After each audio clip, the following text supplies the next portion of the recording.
Milyon-milyong pondo ang inilabas umano ng kampo ng mga Duterte para mabayaran ang 18 nagpakilalang Marines, ayon kay dating Senator Sonny Trillanes. Sinasabing target nitong pagsabaying guluhin ang investigasyon ng International Criminal Court, paggulong ng impeachment laban kay Vice President Sara Duterte at destabilization sa gobyerno. Yan ang exclusive na umarangkadang balita ni JM Pineda.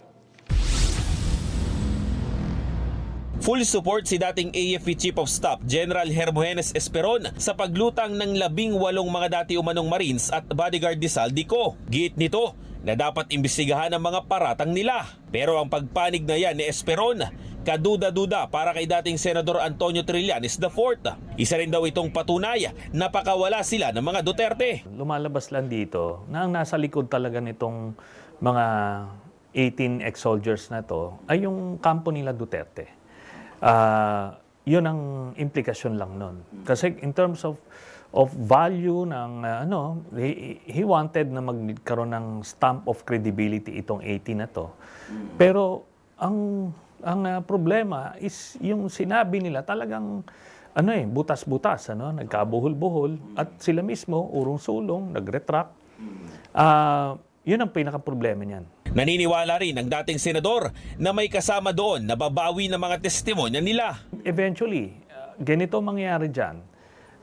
Several weeks down the road, meron babaliktad dyan at aaminin niya yung lahat. Kung ano yung mga nangyari behind the scenes, magkano ang binayad, sino ang nagdikta sa kanila na sabihin ko anuman na mga istorya.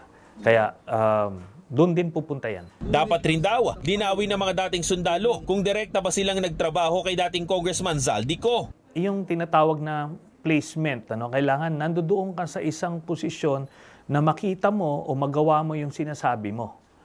Ang karamihan doon, apparently, kung nagtrabaho man sila kay Zaldico, nagbantay doon sa anak, nagbantay sa asawa.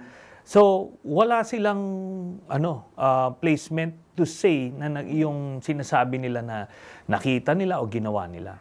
Sabi pa ni Trillanes, milyon-milyon ang mga perang inilabas ng mga Duterte para sa pagpapalutang ng 18 ex-soldiers. Kasama na ang abogado nito na si Attorney Levito Baligod. Hindi lang kasi tungkol sa pagdungis sa investigasyon ng ICC at impeachment ni Bibi Sara Duterte ang target nila dahil isa rin itong hakbang para sa destabilisasyon sa pamahalaan. Hindi yan sila mawawalan ng mga pagkilos para una, mapatalsik si President Marcos. Kasi pag napatalsik si President Marcos, mababalik sila sa pwesto, mahabol nila yung mga kalaban nila, mapoproteksyon nila yung sarili nila, at makakapangkurakot sila ulit. Inihahanda na ng kampo ni Trillanes ang ilan pang isasampa nilang kaso laban sa 18 ex-Marines at kay Baligod. Susubukan naman ng PRTV News na kuha na ng pahayag ang kampo ng mga dating sundalo. Ako si JM Pineda ng PRTV News, nagseserbisyo para sa Pilipino.